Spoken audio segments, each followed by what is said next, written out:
Rocstar DVD. It's your boy Precise. Right here with School of the Gifted's recording artist Biscuit. What's poppin', baby? Man? I'm good, you know, doing this music. You know what I mean? Trying to get out there independently, get that buzz. I got Jack Move 2 coming to y'all. Them Mind of a Gamer. That right there is just gonna be something different. I don't know, you know, you gotta get your controllers, you gotta have your game info for that one. But it's gonna be mixed with real life, so it's on some different stuff, you know what I mean? Besides that, you know what I mean, got School of the Gifted. That's just, you know, the new thing I'm running with, because I'm a mutant, I'm an X-Men, and I'm, you know, first class wear on right now, you know what I mean? So that's what that's about, trying to push the new joint. I hear that, man. So the name Biscuit, it's a very, very interesting name. So I'm pretty sure a lot of people are wondering how you came up with that name for yourself. Biscuit, you know, well, I got the gloves on, so I'm just like Butterbean, you know what I mean? Just Okay. Nah, that came about in high school, because, you know, everybody who knows me from, like, high school, I was rapping, like, on some, trying to bring the Fat Boys back. Rapping about, like, you know, food and stuff, you know what I mean? FBI chipset, you know, for all the people who, you know that movement. It was just on some fat rapping stuff, you know what I mean? Chocolate Chip Records type, you know, just a clique in school. We were like the Fat Fly Boys, you know what I mean? But that was that, man. And the name just stuck with me. I just remember everybody like, you know, that's a Biscuit. That's pretty, you know. And people called me that, so I was like, hey, I'm just going to keep that, you know what I mean? A little humor. I'm a funny guy. Word, yo. For everybody who does know him, he is a very humorous person, yo. Yes, very. So with the music thing, man, what made you take that step past just rapping in the cafeterias or rapping, doing block ciphers? What made you say, all right, now I want to take this a step further than that. I want to be more serious about what I'm doing? Well, I guess with that, what made me take that more seriously was being in the dungeon. You know what I mean? Back in the RMR days, when everybody would come here, this is like Stu Hart's dungeon over here. Everybody had something in the vault. So when I, you know, heard everybody rapping, you know, Precise included, everybody that was just dropping stuff, and, you know, all the mixtapes happening here, I was like, yo, let me get on. And then Vaughn had a song. I jumped on that, and then the first time I put the headphones on and rapped, and, like, you know, the mic, that was like, it was over from there. I said, I got to put this on CD, got to go put it out officially, and let people hear it. You know what I mean? And people were like, yo, that verse is good. You should just keep going. And I guess that was like the first step to push me in that direction, you know? That's what's up. So you've been busy. I mean, I know you dropped a lot of mixtapes. For the people who don't know, how many mixtapes have you dropped so far since you started rapping? Damn. Well, I ain't gonna count the one in high school. That was a funny one. But started rapping on studio mics. Holiday season. That was in 2008. In top of 2009, I dropped The Growth, which that's when, like, I really started to get out as far as, like, solo, just attack things, you know, attack original beats.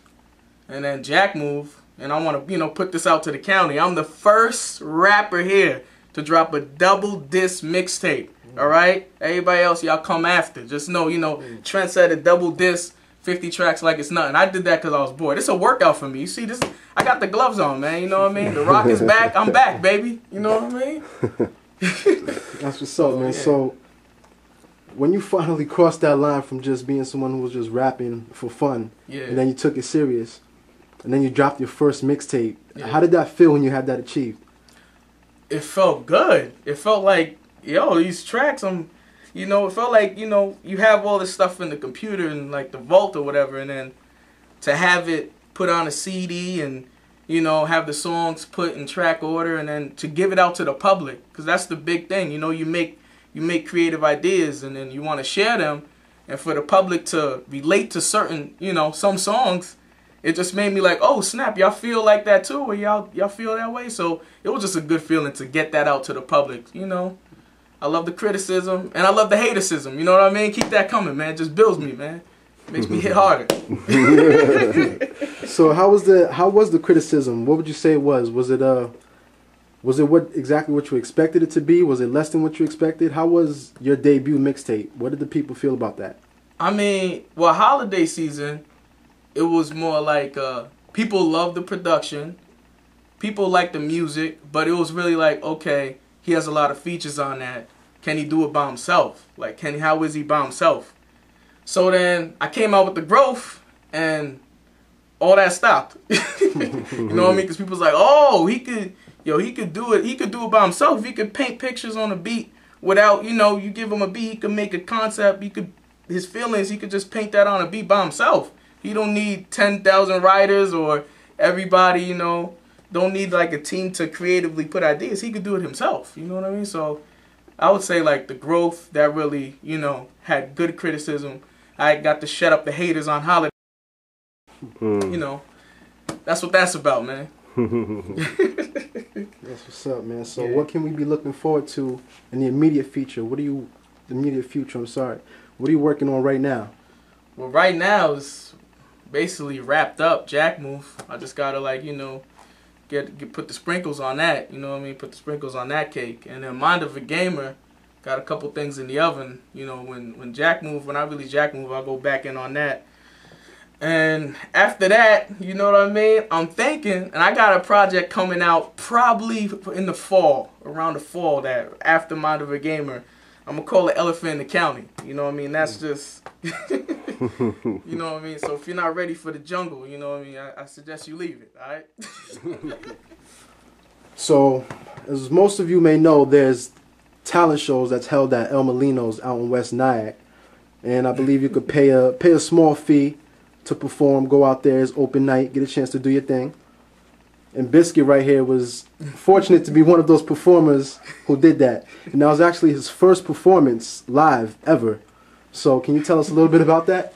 Oh man, that was a good night. It was like a unexpected, you know, turn of events. Like, cause at one point I was like, I don't know if I even want to go. You know, coming from work, you know, yeah, you come from work, you have that drain feeling, and you're like, dang. But I was like, you know, let me go check it out. They throw it, let me go see it, check it out.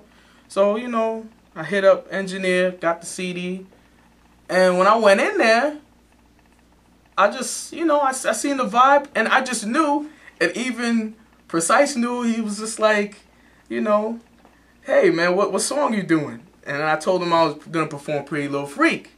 And he was like, yo, you're going to get a crazy reaction because everybody's doing, you know, the same type of music. No one's really doing that.